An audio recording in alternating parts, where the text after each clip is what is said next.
Good evening, everyone, and welcome to the February 23rd, 2026 meeting of the Madison, Indiana Historic District Board of Review. My name is Chris Cody, and let the record show that board members Bill Jewell, Jed Skillman, Ken McWilliams, Jared Anderson, and Ryan Rogers are here, along with city staff Brenna Haley, Joe Jenner, and Brian Shaw. We will conduct this meeting by having applicants come forward to the podium. City staff will then review their application as it was submitted to the city. Then applicants will have the opportunity to address the board. Following the applicant's presentation, board members may ask the applicant questions, then the applicant will be dismissed. The public will then have the opportunity to comment on the application, following which the board will deliberate and vote. Please remember that all applications are being evaluated solely for their compliance with the Madison Historic District Design Guidelines and restrict your comments to relevant matters. Thank you very much for everyone for being here this evening. Brenna, please begin with the first application. First, we have minutes. Does somebody want to move to approve those? Have you had the opportunity to review them first? Has anyone not had the opportunity to review the minutes and needs more time? I wasn't here. I am abstaining. All right. Can we have a motion to approve the minutes then? I make a motion to approve the minutes. I second that. All right. All those in favor? Aye. Aye. And let the record show that Ken abstained. Thank you. Now, Brenna, let's move on to the first applicant. Yes, so our first application is 421 Mill Street. This is a contributing structure. It was built in 1875, Zone Historic District Residential, and there are two requests here. The first is to replace the wood windows with aluminum clad and to demolish the garage at the rear of the property. Thank you. Is the applicant here? Never here. Thank you. Please come up to the podium. Don't be nervous. We're nice and keep things casual. Don't worry about First off, the windows are off. You guys sent me out. Please state your name and address. it. Yeah. My name is Annette Foltz, and what? Your address? Yes. 421 Yeah, Mill thank you. Street. Yeah. The windows are not on the table anymore. Brenna sent me names, and Mr. Elder's restoring our windows, and he's wonderful. I really like him. How about that? So, yeah, that's great. But the shed in the back that's it. We wanted to make so that we could pull our car, so we would have off-street parking. It's basically a shed, and we have no use for a shed, really. We really like to have off-street parking, and we have a golf cart, so there's from the door over, it's not as deep as this side goes deep enough for a vehicle. So we were wanting to be able to park our golf cart there and charge it and park our car. The school is right behind us, and they park in front all through the school year, and it makes it difficult to park. So that was what I had asked for, and then I thought I was told no, and then I think it was Mr. Shaw said that I could come here and ask if there's anything that we can do to make that accessible for off-street parking for our place. Thank you very much. Does anyone on the board have any questions for the applicant? Brenda, could you put up the photo from the alley, please, of the garage? Ms. Foltz, is that entirely your building? From the bush? blue, Could you from the point, blue. use this, reference this picture so we So, can, Ms. Foltz, can you go over to that screen and point where you're, because you have a common roof. This is ours. Yes, you have a common roof with your neighbor. Right. What has your neighbor said about this? His name is Russell. Right. He's been good about it. Our Pettit Group is our contractor that's restoring the house for us. And so he would be doing this. So we do have a licensed contractor, and he said it could be done. So just so I'm clear, everything from the green door to the brown wooden fence is yours, right? Yes. And the obvious door that's in the thing, that's where you park your golf cart, right? Well, from here over, it's just the depth is not as deep as this. Mm-hmm. So we were hoping to make it open here so we could at least put our one car in there. And then this side we want to park the golf cart because it's not as deep. So all you're asking really, because you're not going to demo the building now, you're just going to fix it up and then put a door in.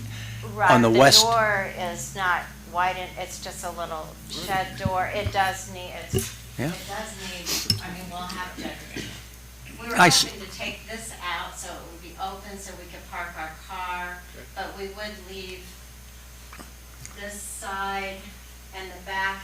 The roof, it doesn't, I don't know if you can see it, but this just dips down. I don't know why, but he was saying he could get that up, but he was saying bring that roof up because it's only 6.5 to 7 feet. And if we would park our truck, it would be tight. Brenna, was there anything included in the application submitted to the city about putting a door on the rear, or is this application simply for full demolition? This was just for full demolition. That's what we wanted to do at first. Okay, so now you've changed your plans to do as you've described? Well, I would love to demo it and build a carport. That's what I would love. But if it comes, if I cannot do that, if I could at least remove the front and bring that roof level so that we can park a car. I completely understand, and it sounds like there's a menu of options here: best, okay, and oh no. Right. The problem that we have is that we can't approve anything other than what was submitted to us. Like, we can't just go based off of your description of the door and whatnot and approve what you proposed. So I need to resubmit Well, on a total demo. I think that we are able to weigh in on the applied for total demolition of the building.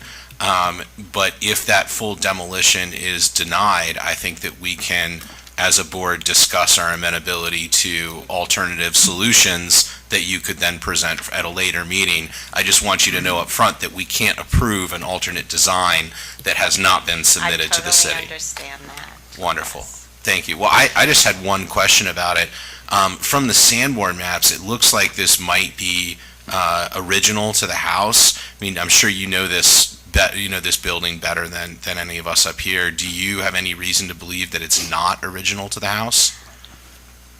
I have no idea. I can only go by what my husband, the hardware for the door isn't of that era, and it looks like it has been redone, if anything, from the ins.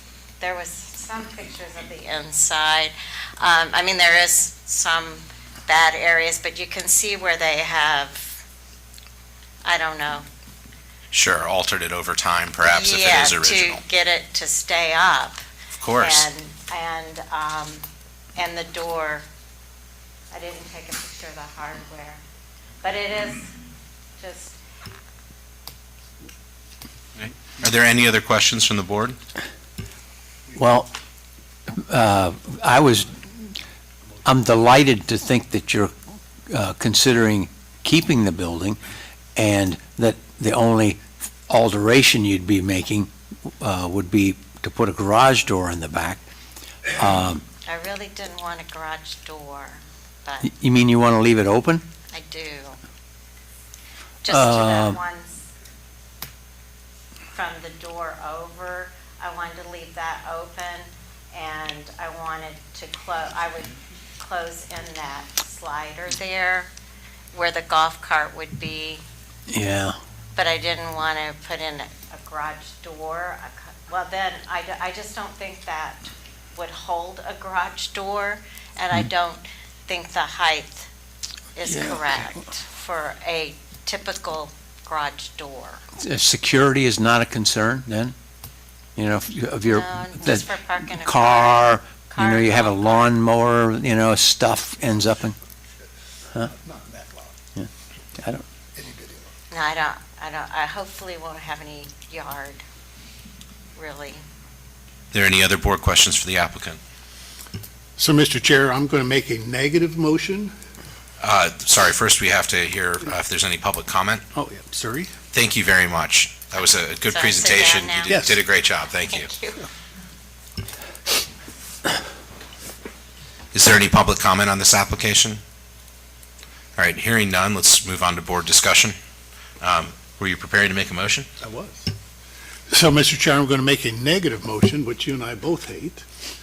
But I move that we vote to deny a COA for the demolition of the garage at 421 Mill Street. I would add, I believe that motion to deny is based on noncompliance with the guidelines for the demolition of a historic building, which, is always something that we seek to avoid, I right? meant to say that. Is there a second? I second. Now, before we vote on this motion, I think that we owe it to the applicant to maybe have a brief discussion and give her a little feedback on the alternate design that she proposed, so that when she comes back next time, it can be as efficient of a hearing as possible. I for one am grateful that the windows are going to be properly repaired and restored. I'm also happy with the idea of just losing one wall of this building to give the homeowner what they want. It's obviously been altered over time, but I'm prepared to support Ken's motion to deny the demolition, because I think it is historic to the building, and it does have a party wall with the adjacent one, and I think it would be a terrible thing to lose the whole thing, but I could see my way to just taking one wall down if it was thoughtfully designed. I agree with you. I think it's a great idea. I'm still thinking of a door there, and instead of like a house of garage doors, you know, the overhead thing, a barn door that slides. Of course, then you have to get out of the car and do that. And the linus, can I speak? Mhm. The linus of the roof is, that door I can't get open because it's just Oh, it's all out of alignment, yeah. I'm sure your contractor will straighten the roof out, though. That's not that hard to do. Okay. I think it's a great idea to keep the structure and open up the back wall, because that seems to be one of the worst walls in the building, and it does give you an opportunity to get it structurally sound again. The history is nice to be able to keep. Well, great. I think that there's a good direction and consensus from the board on a positive application to come back with next time for approval that hopefully will meet your needs. But we do have a motion and a second on the floor for denial of the demolition at 421 Mill Street. Should we vote? Yes. Should we vote to table instead? No, let's 'cause just go ahead and let's deny the demolition. It should be a new application. Yeah, it should be a brand new application. It's not going to be related. Okay, so now we will All right. go through for approvals. Yep. Okay, so Chris Cody, Aye. Bill Jewell, I agree. Ken McWilliams, Approved. Ryan Rogers, Approve. Jared Anderson, Approve. Jed Skillman. Approve. It might be a little easier to say either aye or yes, that the approval is approved to deny. Okay, It's just a little wonky, but I understood what you did. okay. Well, thank you very much, and we look forward to seeing you at hopefully our next meeting. Next, we have 1229 West Main Street. Is this correct that there's an applicant request to table? Yes, there was an applicant request to table, and it is already on the table, so. we'll No just- action required? No action required. Thank you. What's Excuse next? me, Mr. Chair, Brennan, why do Yes. we keep this application?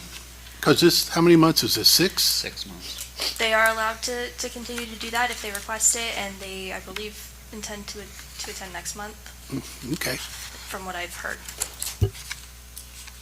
Excuse me, Mr. Chair, one last thing. So Ms. Folt's neighbor in that duplex, 423, has replaced the for placement only windows with permanent windows. Of course, I don't know if it was supposed to be the remanufactured wood windows of the house. And so I don't know what kind of windows are there, but they're much better than those single pane things.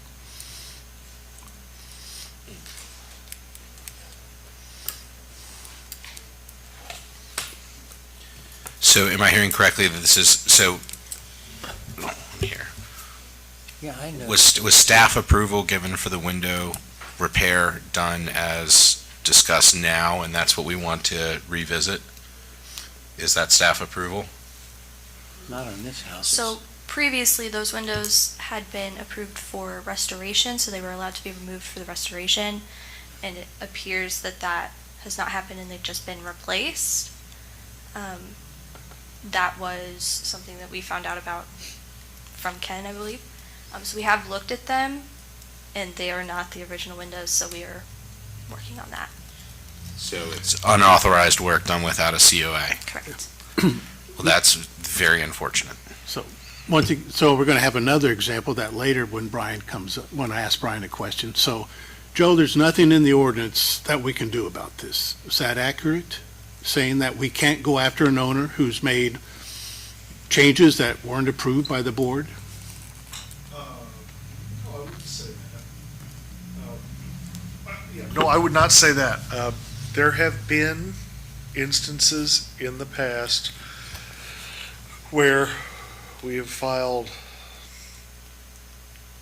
either suit or injunctions to stop somebody from doing something. Now, it's not easy. It is difficult. Always the hard part when doing this is, especially if you have to file something after the fact, it's difficult for a judge to say, No. tear it down, pull them out, all those types of things. But it can be done. So there is an avenue there, and it's not necessarily outlined in our ordinance. It's more outlined in state statute. So I think that this is a separate item from the agenda items that we're dealing with, but it's a really important conversation for us to have. I think that at the end of the meeting, under new business, perhaps we can have a discussion about enforcement of COA violations. But I think now let's and again, I feel passionately about this too, but let's keep moving. So next we have 608 West 3rd Street. Mr. Ash, hello again. 608 West 3rd Street. This is the main house here is a contributing structure built in 1890, Queen Anne style, zone historic district residential. The request is to build a 20-foot by 30-foot pole barn. And last time that we were here, the lots had been adjusted, so this is actually more accurately viewed as 611 Presbyterian now. Thank you, Brenna. Mr. Ash? Yes. Since I was here, you can tell where I want to put my building is that green spot up there. And that's 20 foot to the south. So it's not on the edge of my property anymore. I still have the right distance from my neighbor. I got 3 foot, which I might make 4 foot because it might make it easier to mow in there and easier to put on siding and do maintenance and that sort of thing. So anyway, so I moved that at your all suggestion. I just want to reiterate that my design, I have this book here, you guys got it, and I read it pretty good, not all of it, but the key word in a lot of this when we talk about construction is compatibility. And my proposed construction is compatible on many levels. It's compatible with my immediate surroundings, and most importantly, it's compatible with the historic structures in our community. My design is historically compatible. My architectural elements, they're compatible. And I'll break that down for you. My roof design is a steeper pitch. It's 7 or greater, which is what calls for in your book here. I'm going to shoot for an 8 or 9/12 pitch. The front of my building will be wood, 8-inch wide tongue and groove, white pine. My windows are true divided light windows. They're wood, and my doors are wood. I got 2 man doors and 1 barn door, to whatever you want to use it for. So all of those, almost all of my elements are compatible. So anyway. Thank you very much, Mr. Ash. Do any members of the board have questions for Mr. Ash? I have a question for Brian Shaw, please. So Yes. Brian, has the home at 608 been approved as vacant and abandoned? That's correct, and it has been registered, and there is an abatement plan that Mr. Ash has signed with Code Enforcement Dewey O'Neill. And what are the details of the abatement plan? Windows, doors, siding? roof? Siding, just bringing the whole exterior facade up to our standards, which is Using what? painting, and the siding all has to be fixed, and windows, if there's any broken windows, they have to be fixed as well. So just brought up to, like I said, in our ordinance standards. Was there a budget to that application, or? No, I don't believe there was a budget, no, just a plan. What's the timeline for that plan? What was that, Mr. Ash? 3 By months. April, 3 months, and it was signed in the end of January. We're waiting, the reason we waited that long is good weather to paint. Understandable. Are there any other questions for Mr. Ash? I've got a question for you, Sonny. So you're saying you're doing a wood facade on the primary facade. Which way does that face? That faces west, So it's facing the the log cabins. So the street side and the neighbor's side is Middle, regular metal. middle. Is that exposed fastener just like a typical pole barn? or- It'd be like, well, it would sort of represent like a board and batten sort of a look, only in metal. Okay. Yeah. Is it exposed fastener or is it Say concealed? Will the fasteners be exposed or is it concealed? Fasteners be exposed. Yeah. Okay, so Yeah, it's it's not like typical. a standing seam roof where Okay. the fasteners are hidden. No, you'll still see the screws with the neoprene washer on it to keep it from leaking, Okay. And the roof's the same way? Roof the same way. Okay. And then as far as the setback, so you're setting back 20 feet, do you know what the log cabin sets back? Because I'm sure since you read the. No, I don't. The cabin probably sets back, maybe 8 feet at the most from the road. Okay. From Presbyterian going south, Uh-huh. the cabin probably sets back, I'm guessing 8 to 10 feet. Okay. I thought it set back a little bit farther. No. I think my biggest concern is the placement of it. I think it's the 1/3 setback has become an issue.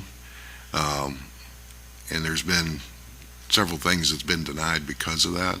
And it's trying to get additions like that either behind the house or in that 1/3 setback. And in your case, of course, you don't have enough room behind your house, so the biggest concern I have is not having it far enough back. And the exposed fasteners, because it will truly look like a pole barn on the 3 sides that other people would see. The only side that is getting the wood treatment is the side that faces the residence. Okay, and then what's your issue that makes it look like a pole barn? Exposed fasteners, metal siding, metal roof. Well, metal roofs they're going on everywhere. Yeah. I mean, new housing and the whole bit. Yeah. I mean, I bet you guys have approved metal roofs on many houses here in Madison right now because they're everywhere. Well, there has been metal siding approved as well, but That's exactly right. there are metal sidings that have concealed I don't think fasteners there's any so way to that they hide look. those fasteners, is there? Yes, there is. Well, if there isn't, you tell me about it and I'll hide them. Well, it's just a different metal. It's a different metal. There's board and batten appearing metal that would still have to be approved because Yeah. some of the board members like it, some of them Yeah. don't. But it would have hidden fasteners, roof systems that have hidden fasteners, and it's more of a premium product. And not that we're trying to drive you towards a premium product, we're just trying to get something that's appropriate for the historic district. Right, I understand that, I really do. Does anybody else have opposed to any of my elements on here? I'd like to know now. Does anyone have any questions for the applicant? I do. A while ago, we okayed a couple of garages that have a reverse board, or I'm sorry, a board and batten siding that's metal. And I thought that we had some, that you had some in the office, a sample? I know, We have several material samples in our basement that we can pull up for you. right. I know that there's a garage we okayed on West Second Street, way down at the end, that has the board and batten metal siding with the hidden fasteners, and then the new standing seam metal roof that we like. Those look quite nice, and I'm wondering if you'd be willing to consider that for a material. Well, I might consider the siding, but not the roof. Standing seam roofs are expensive. To do them right, they're expensive. I have a hard time with pro panel roofs in town here.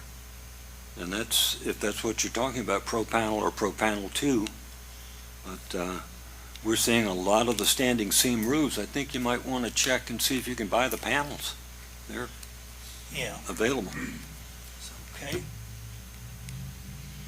Well, the only other option, if you guys are leaning towards not voting yes, the only other option I can offer is I'll do the whole thing in wood. I'll do the whole thing in board and batten. And then, except for the roof. I'm not gonna change the roof. I see too many roofs in town that already have metal roofs. And, so basically, if I do board and batten, I think I'm over the top as far as compatibility goes. Well, thank you for that suggestion or that offer to amend the proposal, Mr. Ash. Does anyone else have any questions for Mr. Ash? No? Well, thank you very much, Mr. Okay. Ash. Is there any public comment about this application? I didn't have a question. Oh, Mr. Ash, but Mr. Chair, and until Mr. Ash does that work at 6:08, that he's made an agreement with Mr. Shaw, I have no interest in considering this application. let's leave that for board discussion. Is there any public comment? Yes, I would agree. Like, I would like to see the abatement done and then proceed with this, one project at a time. He's already made an obligation to us to get 608 fixed up, and I'd like to see him put his effort towards that. For us, we've worked hard on our vacant and abandoned. So, I understand that, but the application before us is for the construction of a pole barn I at a understand. different address. So I think that we're all aware of the context, but we have to limit our decision-making to the compliance or non-compliance with this application with the Historic District guidelines. And I think now we're at a board discussion and ready to have that conversation. I tend to agree with Mr. Rogers. I struggle with the siting of it on the lot. I think it will read as a rear building for 608 rather than being associated with the one next to it in terms of context, which is challenging from the guidelines compliance standpoint. Does anyone else have, opening the floor for comments? Go for it, Ken.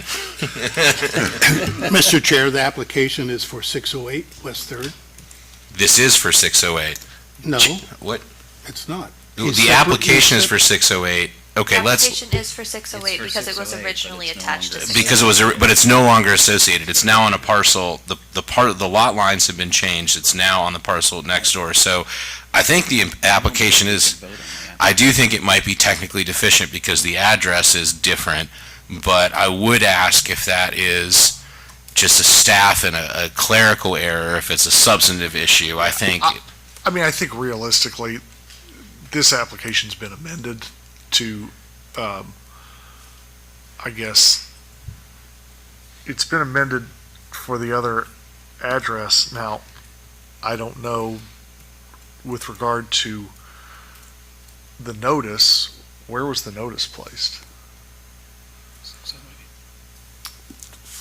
Like, what address was attached to it? Yeah, 608. well, then that's a problem. So then that's a problem. So the city has now improperly noticed this application. We should have changed the agenda to say that this has nothing to do with 608, and it should have been presented that way. Because, correct me if I'm wrong, and sometimes I forget because I get my meetings mixed up, but we're still doing for HDBR the signs, correct, or not? Yes. Yeah. Yeah. So if this sign was put at 608, I think we got a little bit of a problem. I agree. I do think that we have a little bit of a problem. I guess I'm not sure that, I don't know if it makes anything, I don't know if you need to deny, to deny it based on that, or if it just needs to be redone at 611. You know, I think that there's been constructive notice here because the packet that was available on the agenda website has accurately reflected the application as we've reviewed it. So, you know, there's no actual notice standard. I think that if you looked at it, you'd know what was going, a reasonable person would know what's going on. So it's a problem, it's an issue, and it's important that we have it straight on the record here as we have the discussion that we're having, that we're talking about an application, albeit with flaws in its notice and how it was listed on the agenda, for 611 and for an accessory building to be added to the parcel at 611. And again, in that context, I'm saying that in my personal opinion, while the siting has improved, I still think that it does not meet the design guidelines for how you're supposed to site accessory buildings on lots with historic structures. That's my principal concern about it. I again commend Mr. Ash for taking great efforts to design a very attractive pole barn. I think that I personally am still in the same place as I was at the last meeting, where pole barns are prohibited by the guidelines and siting like this is prohibited by the guidelines, and we found our way to be flexible when there's one issue or so that we have to be flexible on. But, you know, violating multiple guidelines makes it very difficult to approve from my perspective. Mr. Chair, is it 611 Third, West Third, or 611 Presbyterian? Presbyterian. Presbyterian. So it's 611 Presbyterian. Okay.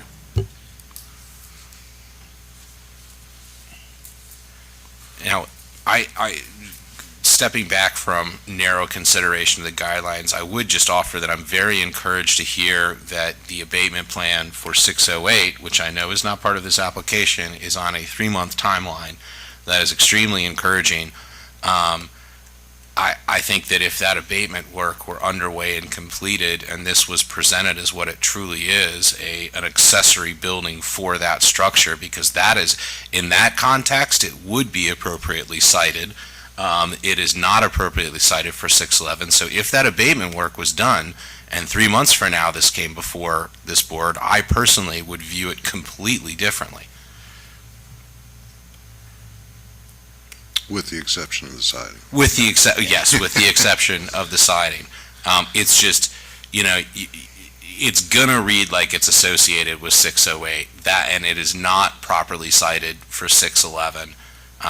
So if it could just be approved with 608, it would, I mean, that's the clearest path. But, you know, the abatement work is 90 days away from being done. It seems like there's a possibility here to get Mr. Ash ultimately the approval that I'm not willing to grant personally this evening.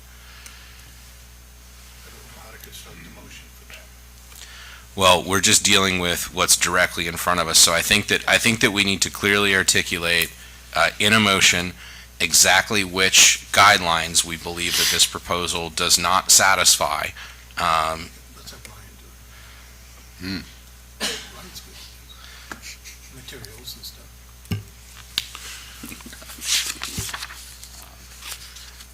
Can I hear a motion? I prefer not to make it myself as the chair, but I will if I have to. Ryan is just singing your praises over here, saying you're so good at making motions just like this, and you're our guy, apparently. I think you're talking about three different areas. One is material, placement, and setbacks, right? Yeah, and the specific prohibition against pole barns. Yeah. That's 4 things.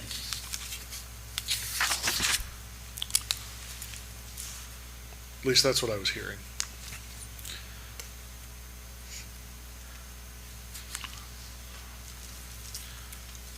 I'm sorry, what was the other? I've got pole barn siding, Yeah. Placement, Yeah. placement. and then someone had a setback concern, I thought. I think that's placement on lot. Placement, yeah. Placement on lot, materials, pole barn, Yeah, prohibition. It seemed to me, though, the placement was twofold. One was setback, and then the other is accessory building in front or to the side as opposed to in the rear. Yeah, I believe that, I think it's 24.0 in the guidelines outlines all the conditions for accessory buildings, and that there are several under there that It's this will violate. 24.0. 24.0, exactly, Yeah, 24.0. so I think if you want to, if you just want to cite that, that's good enough. Yeah, okay, we'll just do non-compliance with the whole chapter. Hold on.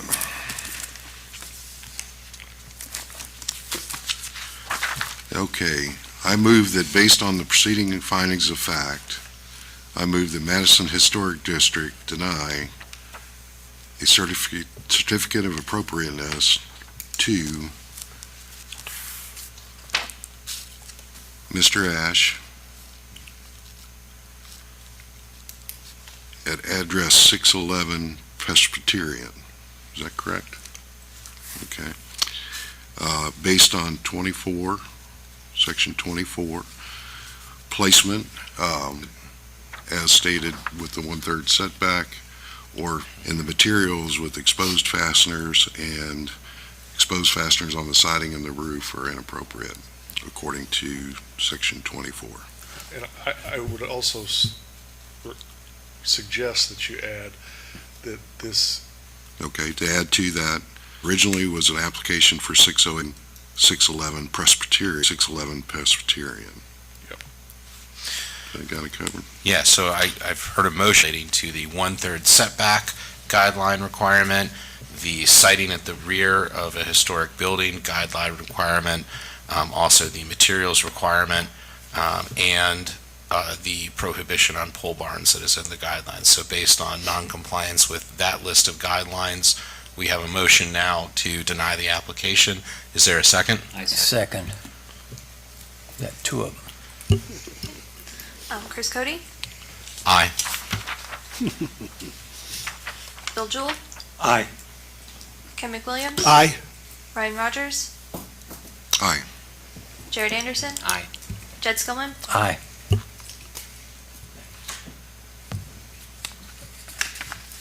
Thank you very much. All right, so the next application is for 803 Fillmore Alley, and it seems we have an applicant request to table. Yes, he will be here next month, and this one is already on the table from last month, so we can just. No action required, great.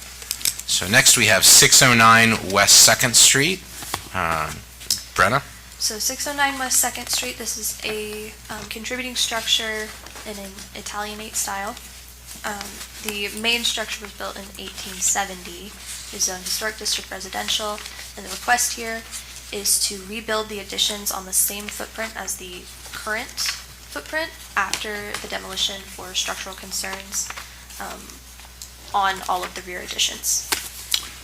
Mr. Chair, I will be recusing myself from this project because I did the original drawings. Thank you very much, Mr. Rogers. Please let the record reflect that. And welcome back. Please state your name and address for the record. My name is Julie Tiemann, and my address is 609 West 2nd Street. Good evening. I was here in December, and you all approved my original plan for the house. I'm not touching, obviously, the original part of the house, but there are 3 additions that were added.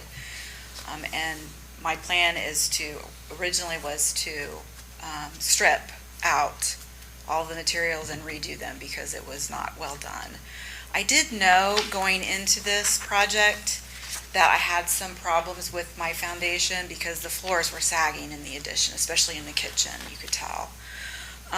So subsequent to your approval of my plan back in December, I got my general contractor and we started working on demolition. And what we found was that the addition part, not the old original house, but the actual additions. The foundation is actually quite light. It is not anywhere near deep enough to meet current code for the state of Indiana and for the city. It's about 18 inches is how big my crawl space is, so it needs to be at least 30 inches, if not more. So what I want to do now is, instead of just doing a renovation, I want to remove the additionals, the additions, the 3 additions that were placed on the back. Redo the foundation to the proper depth so I can get inspections passed and I can ensure that my rebuild will be solid, I'll have beams, it will be appropriate, and it will actually cover and hold the weight that will come with the addition, like with my kitchen in particular. And it's going to be rebuilt to exactly the same plan that I have already submitted to you that you all approved in December. It's just the way I'm going about it so that I can get the appropriate foundation and structure in place to hold the addition. So that is why I'm here. And again, my original house can stay untouched. We've already started working on the inside of the house, and that the house itself is in really good shape. So that's my plan. And again, I found out new information subsequent to the December approval when I hired my contractor to help me get started on the project. Thank you very much. Are there any questions for the applicant? All right, thank you very much. Thank you. Are there any comments from the public? Do anyone need to hear from the contractor? I can call him in. He said he'd be more than glad if there was any questions for him Yeah. on this. I don't have any. Yeah, I think that the photographs really tell the story. I especially love the caption "random Joyce support" because this is truly random what's going on down there. I'm glad you caught this before something bad happened. So now we're on to board discussion. I'll open up just by saying that I'm glad that this was brought back before us, even though that this is a health safety issue in regards to a failing building, which is always a very unfortunate situation. But the approval of the original addition was of public interest, and we did have a lot of discussion about it. So I'm glad that now we're having this brought back before us for further conversation. Does anyone on the board like to kick us off? I'm 100%. The project is a great project. Don't need to delay. My only question, and I suppose I should have asked this as a question to the applicant while you were up here. As I recall, the application for the addition, it was controversial in that it came out from the building plane and could be seen. And one of the reasons for doing that was the need to have the addition attached to the other additions. Now that these other additions are being demolished, does it create an opportunity for this new addition to be reconfigured as in line with the building plane instead of jutting out and still meet all of your needs? So, the original plan. Please come up to the podium so we can hear you. I'm sorry. Yeah, thank you. Yes, there is a small, Okay, I'm just saying that one of the reasons why we approved a DV additions that you had to attach to. okay, Now that you're going to tear down those additions, you have to tear them. request the deviation. Recuse myself. Definitely not from sitting right there. Okay. Okay. Yeah, so I think that we need to take this application as it's been presented to us. Board discussion? Mr. Chair, I recall at that December meeting, the neighbor across the street objected to that butt out. And I think we should consider that to be redesigned to go straight back.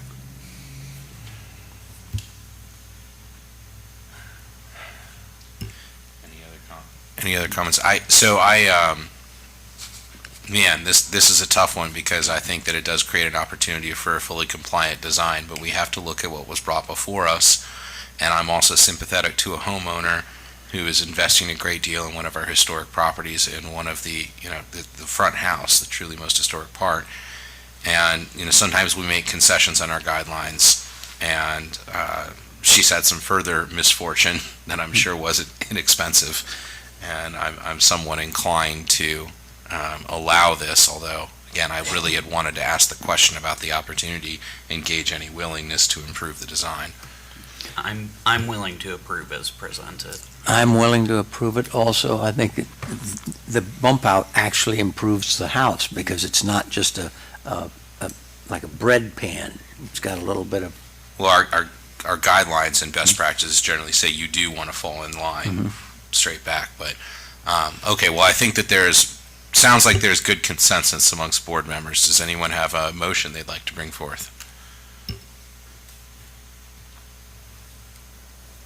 is our address here. 609. Okay, I make a motion, we approve the amendment to 609 West Second Street as presented this evening, based upon the preceding findings of fact. I second that. Yeah, we've got a motion and a second. Chris Cody, I'll get it. Aye. After a while. Bill Jewell, Aye. Ken McWilliams, Aye. Jared Anderson, Aye. Jed Skillman, Aye. Well, you should ask Ryan Rogers too, so you can note his abstention. Ryan Rogers. Abstain. I think he recused Oh, did he himself. totally He recuse recused himself? himself at I the outset, apologize. so I apologize. strike that abstention from the record. That's my fault.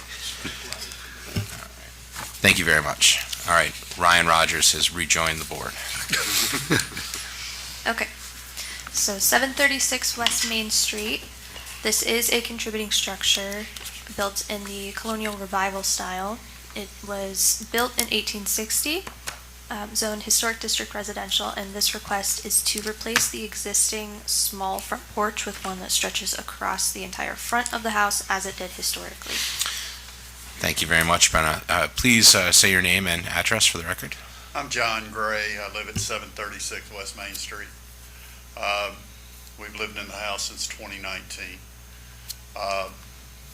As you can see from these photos, the ones on your left are a photo, I'm assuming it's from the 1940s, 1950s, based on the car that's in front of it. That's the porch that we want to put back on the house instead of the small porch that's there. And that's what we'd like approval to do. Thank you very much. Do any board members have questions for the applicant? Mr. Chair, I talked to John when we showed up in the late 80s, early 90s. I lived at 739 West Main and watched right across the street every weekend night while husbands were getting thrown through the window onto that full porch. Because there's a lot of unsavory people living in that place. Really? There still might be, but. Nice, well said, John, well played. Yeah. And so Randy Egenspeller redid this house fantastically, but he put that little, portico on instead of a full porch. So it did have a full porch back in the 90s. Yeah, I can attest to that. I know you can. I lived right next door, Lived next door. and it was rough country over there. This is one of the more encouraging apps that I've seen. The idea that you're going back to what it used to look like with documentation, I can vote for that any day of the week. Thank you, sir. If only you did live there. Yeah, I absolutely agree. Thank you so much for doing this. It's wonderful to have the photographic evidence.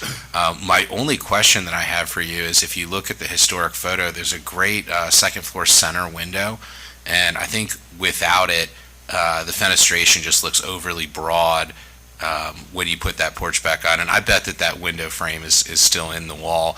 If you ever had an urge to restore that fenestration, I think that it would look pretty sharp to bring that center window back. Based on the interior now of the house. It's been reconfigured, can't do it. It's potentially there, but as part of this, we're also going to replace the siding from the vinyl and going to a LP smart side or hardy board. Man, this project just keeps getting better and better. Yes, If there's an opportunity for doing that, but the expenses are pretty high already, and so we'll evaluate that. But as we pull it out, as we take the vinyl off, we're gonna see what's available to be done. Well, I think I'd like to get you out of here with an approval to do that work as well if you decide to add that window back too. If that's all right with you. All right.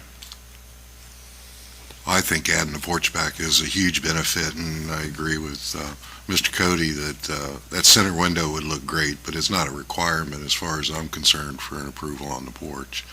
The little dormers are nice too. I mean, you know, something to think about over time. Not a, like I said, not a requirement, That's when we have to replace the roof, or when Yeah. we have to reshingle the roof, that would be a good thing, because we've talked about that as well. yeah, I mean, it's going to be a great looking house, so. Thank you. Any more questions for the applicant? Thank you very much. Any public comment? Hearing none, let's move on to board discussion. Seems like there's already pretty good consensus here. It's a fantastic project, and someone want to offer a motion for approval, maybe including the option to add that window back?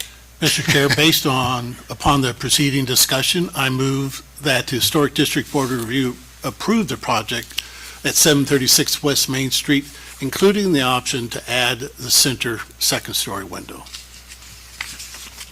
Thank you. Do you have a second? Second. A bunch of them.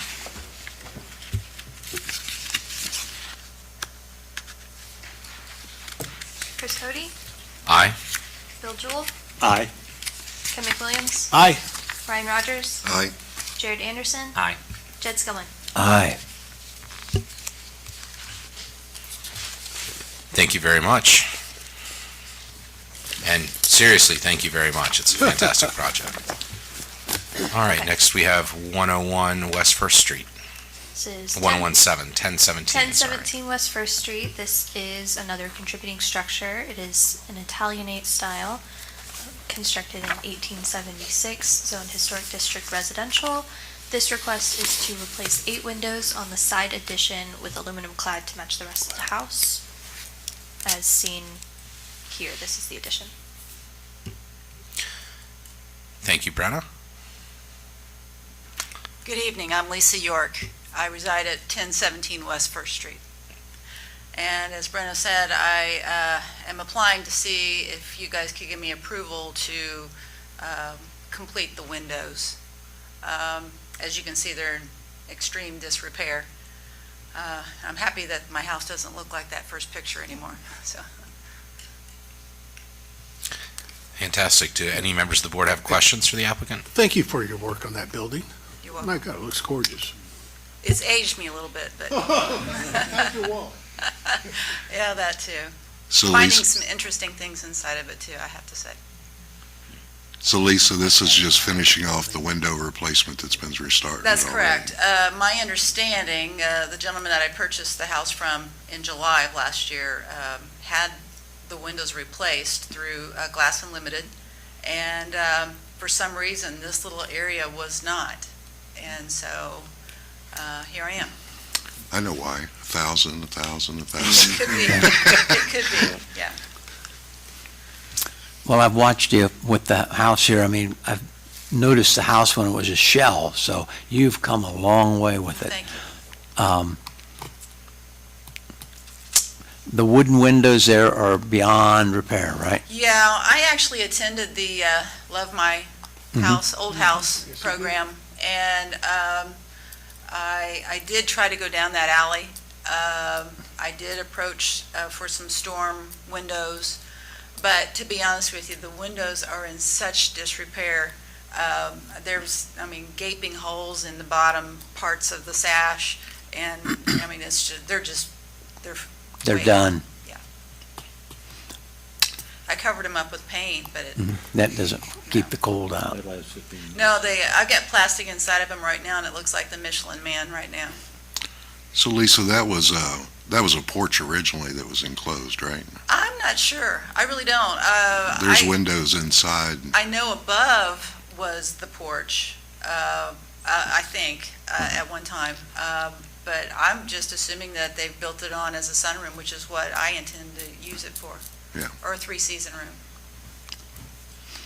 room. Is that a standalone room, like with a door to get into it? No. Or is that just, that's part off the living room, and It's like a, Yes, it's now currently off of my kitchen. okay, but it's open there. You don't go through a door to get into it. Well, there's a double French door off of my kitchen, and then from the entry foyer, there is a single door. Okay. But what I'm really driving at, is this part of the house, or is this a porch? Oh, it's part of the house. Okay. Definitely. I've been in the product, or in the house when the previous owner had it, and my evaluation of it was that it was an open porch at one time. Oh. Which, the only thing that gives you is that those windows would not have been original to the house. I believe they were put in after the fact, is what I was wanting to mention. Any more questions for the applicant? Thank you very much. Any public comment? And hearing none, let's move on to board discussion. I think that there's already broad consensus amongst the board as to this application. Would someone like to make a motion? I move that we approve. Microphone. Thank you. I move that we approve the application for 1017 West First Street as, what was that phrase I'm leaving out? Based upon the preceding findings of fact. But, and that the district of the Historic Board of Review approve the certificate of approval. All right, we have a comprehensive motion on the floor. Do we have a second? I'll second. And a second. Chris Cody, Aye. Bill Jewell, Aye. Ken McWilliams, Approve. Aye, sorry. Ryan Rogers. Aye. Jared Anderson. Aye. Jed Skillman. Aye. The application's approved. Thank you very much. Now, we move on to new and old business. I believe that a discussion was begun earlier in this meeting that I'd suggest it was more appropriate for new business. Ken, if you'd like to pick up where you left off. Yeah, so we've had two projects where the owners have installed windows that the board didn't approve. One at 423 is, my guess, the address on Mill Street on the corner with Russell Eckbert. I think that's roughly his last name. And at 218, 220? 218. That's correct. 218 West Second Street, owned by Amy Meisberger. And the house on Second Street, the windows were replaced Saturday and Sunday. And so, I don't know if there were original windows there, but they're certainly gone now and they've been replaced. And so now it comes to what could the board do, what should the board do? Because I know both these families, and they work for a living. You know, they don't have money to do $2,000 window repairs, which is the quote I got for each window at 312 Poplar Street from two different places. And so, you know, it's done. Is it gone? What do we do? Can we do anything? Don't know. Just unfortunate by every stretch. I really appreciate your noting that for the record, and it is very unfortunate, and we are in a tough situation as a board because, as I understand it, we don't have unilateral authority to initiate any enforcement actions. That's something that falls under the city's police power and code enforcement and is a decision that is not ours. I know that, as Councilor Jenner said earlier, it can be very fraught and problematic to bring these kinds of actions. I will say, though, that we just had a very high-profile discussion of one that was brought years ago at the Board of Public Works recently, so these things do happen. Homeowners out there, beware, they do happen. I do think that we need more tools in our toolkit for enforcement. I've raised this issue before. The idea of, as many other cities in Indiana have done, adopting some kind of fine structure is one thing that has been studied.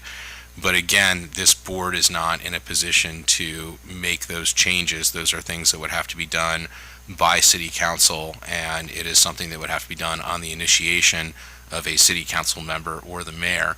So I too feel very frustrated by seeing instances of non-compliance, work being done without approval, but those are the pathways that are available to us as recourses.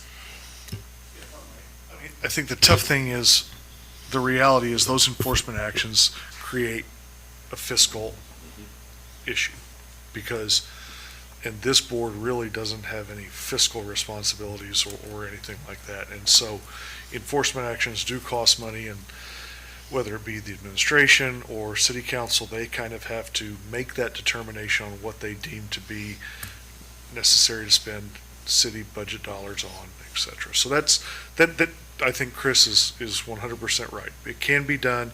I think it's not been uncommon for, if the board wants to encourage the administration or the city to do something like that, and that gets kind of relayed to them, they certainly can. It has also certainly been done in the past where we have written letters on behalf, staff's written letters on behalf of the board to the homeowners that have done this, and asked them, to come in and say, okay, I'm sorry, I screwed up, and do that. Now, I don't think this is, the 1800s where we need to have it as being a public shaming session, but it might be an opportunity. You can do that, and maybe there's an opportunity for some education there, and to try and, just do certain things. Because, there may be a very good reason why they did it, and the windows were bad, and they would have gotten approval anyway. That's very, very possible. You don't know that, I guess, until you have it. But we have certainly requested applicants come in, or not applicants, but people apply and come before the board after the fact. We have done that. Mr. Chair, I have one solution. We could have Brian's cell number for the weekends. I don't think that's good for the city's overall well-being. I will just add that, and this is crossing streams into my professional life, but one of the most common requests that we get at the National Trust for legal assistance is with cities that are not enforcing their ordinances. It happens all the time where, for various reasons, usually for political reasons, ordinances are not properly enforced. And one of the things that I do for a living is help prosecute those lawsuits. So I think the city, there hasn't been anything like that that's happened here, to my knowledge. But I think in the cost-benefit analysis of whether or not to enforce some of these instances of noncompliance, the legal liability for non-enforcement needs to be a part of the calculation for the city as well, because there is some that is incurred. Brent, a question. So at 418 West 2nd, there were vinyl windows installed. If that person had made a PACE application to not do vinyl, but to do clad, would that have been approved? Do you mean 218 West 2nd? Pardon me? 218 West 2nd that we were Yes, just talking about? Yes, 218 West 2nd. It's not completely fair to ask her that. Because she doesn't, She doesn't vote, but she's watched him over the last year. What's the chance? You could say hypothetically, I guess. Okay, hypothetically, Brenna. Yes. So what would the chances be of that getting approved if they were clad?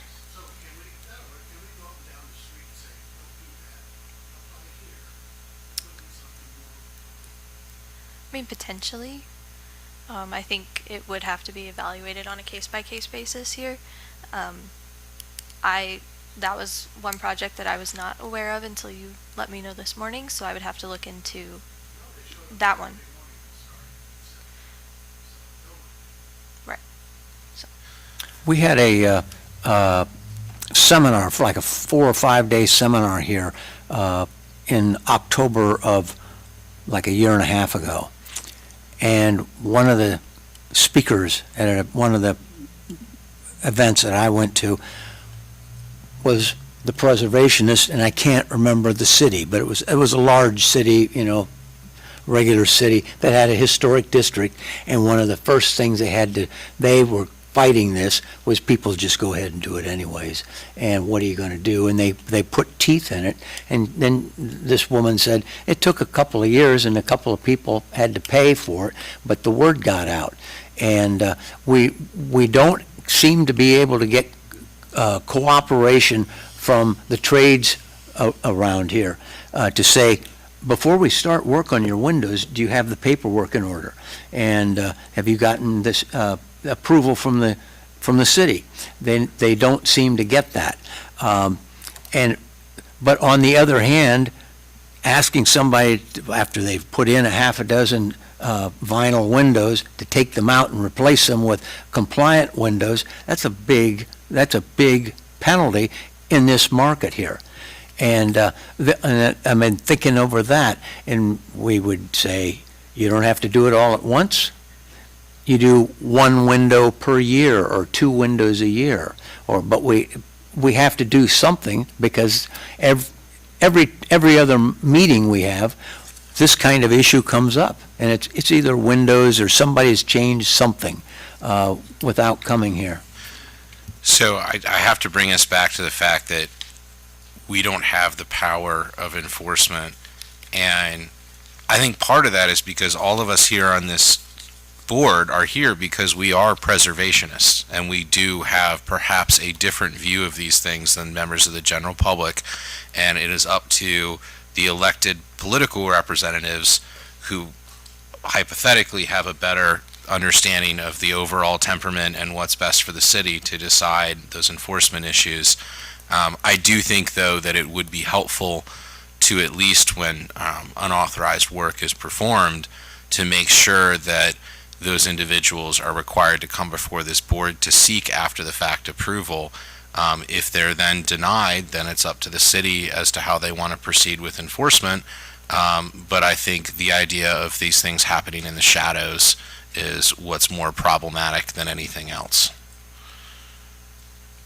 Brian, do you have to have a building permit to replace windows? No. That's what I thought. Yeah, unless you're changing the opening. Anything structurally, yes, but just cosmetics like that, no, you do not. You know, a little while ago, we had an issue where a fellow tore out chimneys in a building on 3rd Street, on West 3rd. And I think, if I remember right, we did not approve that, and he ended up putting the chimneys back. I thought that was encouraging. Yeah, we have had success with enforcement. I think we all just get frustrated when we see things happening around our beloved historic district that we know didn't come before us. But it's a work in progress. Did that instance happen after, did staff or somebody send them a letter to say, hey, you weren't supposed to do that? He or she, hey, you're not supposed to do that, and come before the board? Okay. Yes, I had a someone brought it to our attention, and I had a conversation with the contractor, and was he going to be, do you want to donate money to the PACE grant, or do you want to, put the chimney back? And he decided to reconstruct the chimney, and I think, and to Chris's point, I think that it's the fly-by-nighters. Sometimes our contractors do make mistakes, and most of them, you go and see them, they will rectify that situation. It's the ones that we don't see that come in from out of town most of the time on the weekends or on the holidays when they know that we're not looking, is what's more problematic. The windows on West 2nd Street, this window, weekend, out of town. They are.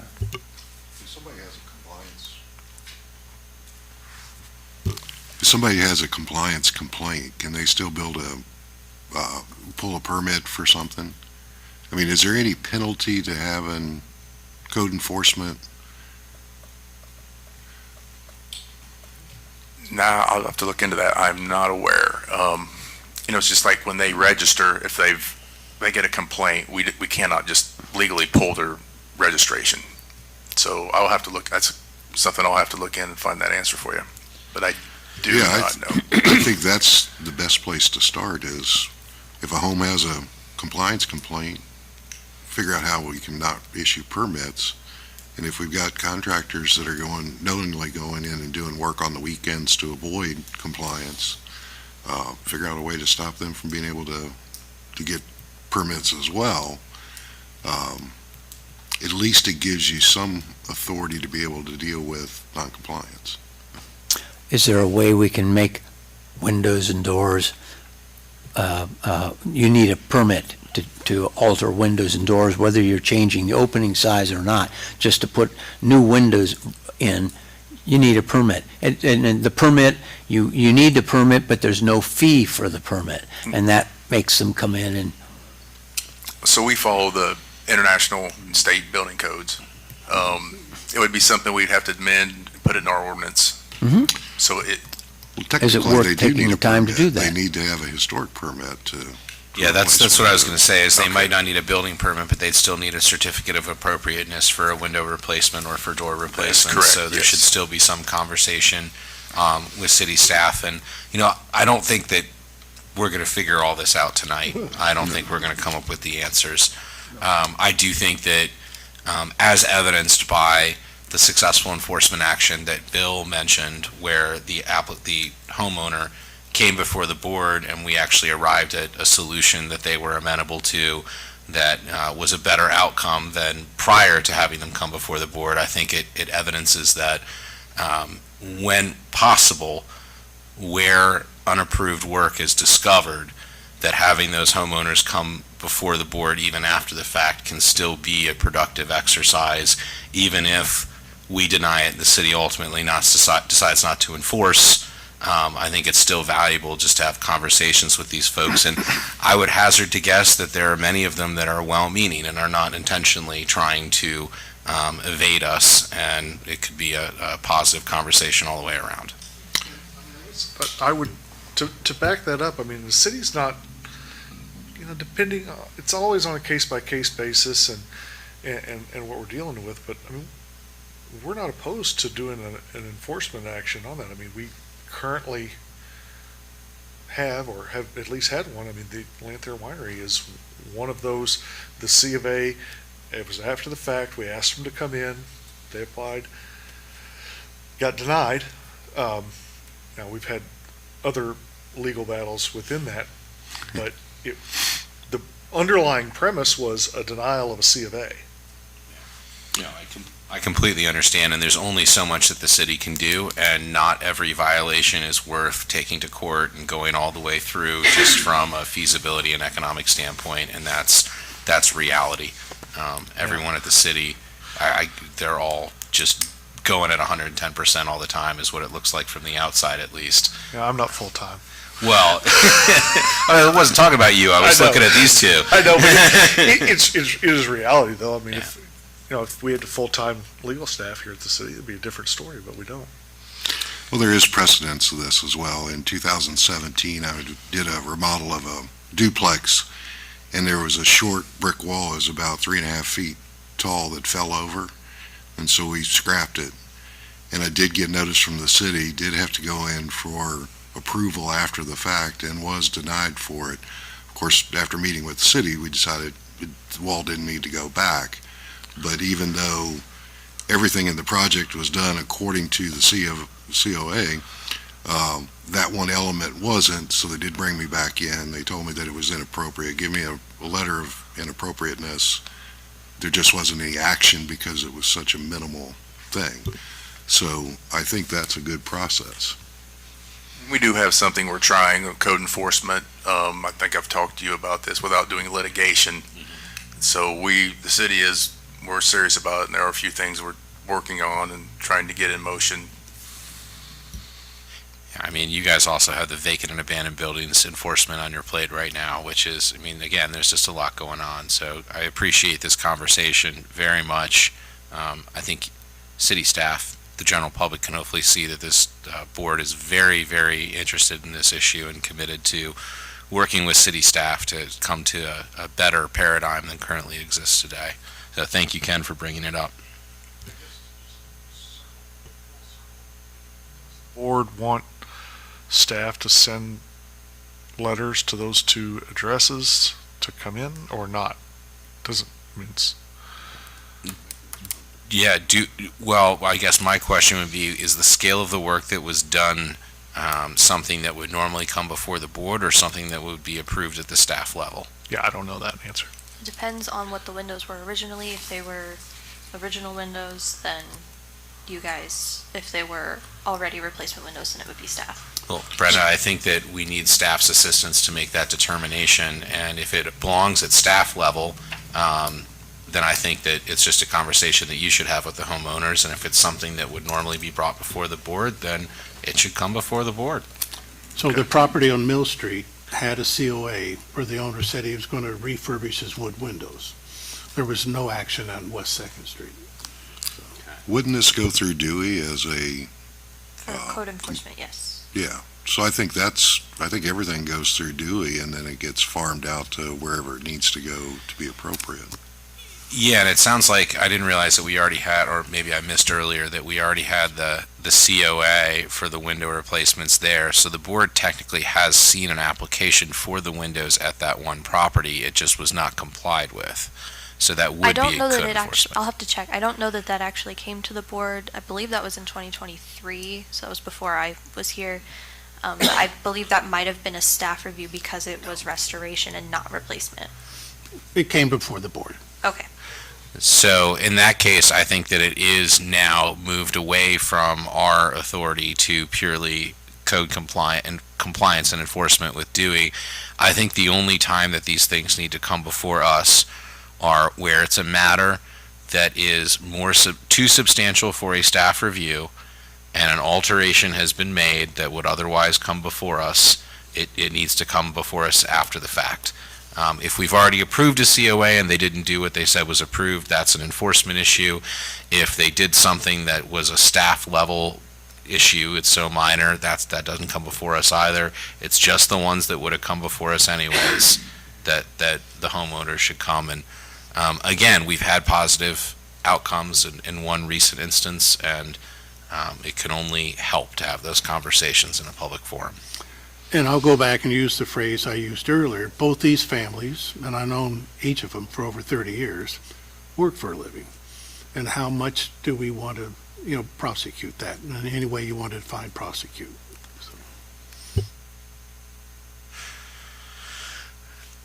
Well, thank you very much again, Ken, for bringing that up and for this robust conversation. Is there anything else on our agenda, Brenna? Yes, we have one more thing for new business. Brian? So with this, 118 West Fifth Street, he was approved, he came from the board, got a COA. He's done an amazing job on this. He did come to us and applied for another COA, and we'll just say that somehow the paperwork was misplaced at one point. So I took it upon myself. He really needed to get this at least framed up so he could finish his siding. He's using the same material he did before. He's a landscaper. He's going to be busy the next couple weeks. It's also on a PACE grant. So I give him the staff approval to go ahead and get the framed up so he could finish his siding. And I wanted to be transparent with the board and to bring this in front of you and let you know this is the decision I made. Also, he's made the deck where it's ADA accessible. This is going to be an Airbnb, and there was nothing there as well. So I just want to be transparent and let you guys know.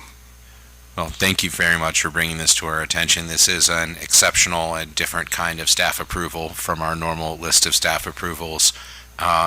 This is a great project. It's wonderful to see this building being brought back. Another great example of the PACE grant program being extremely effective. And I for one, think that you made the right decision, given that there was a COA submitted by the applicant, but just not processed by the city, which happens, which absolutely can happen, to go ahead and let them keep moving with this very, very excellent project. So thank you for sharing. Do any other board members have any comments? Great. Well, thank you very much for explaining this unique staff approval in detail, and I'm glad that this project is going to continue uninterrupted. Okay, if nobody else has any additional new business, then we will move on to staff approvals. So, for February, we had 4. We had one for exterior lights, restoration of window awnings, and metal window trim. So that's all to look like the original look of the building except for the exterior lights, which are new. 221 East Main Street, to replace the transom with a stained glass transom. I believe that will have the number of the building in it.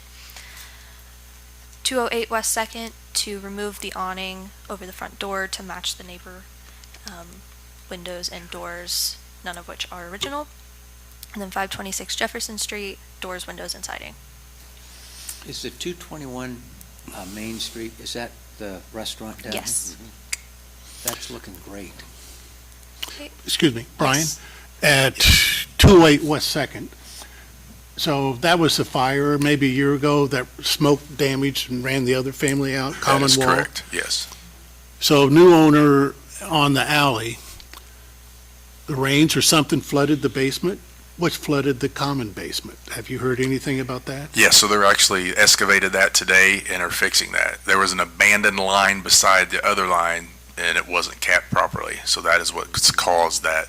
Okay. And we're fixing that today. That poor family had to go. Yeah. Okay, and then for our annual review, last year it was a little bit busier, but all of the annual projects have been finished except for 418 East 2nd. That one is still in progress. They are working on the pediments over the front doors, or the front door and the windows, but the contractor was a little behind schedule on that. Great. Any questions from the board about any of these? No? Wonderful. Well, gentlemen, is there a motion to adjourn? So moved. Do we have a second? No. I second. God, that took a long time there. All right. Thank you. Brenna? Thank you, Chris. Thank you, Brenda. Thank you, Joe.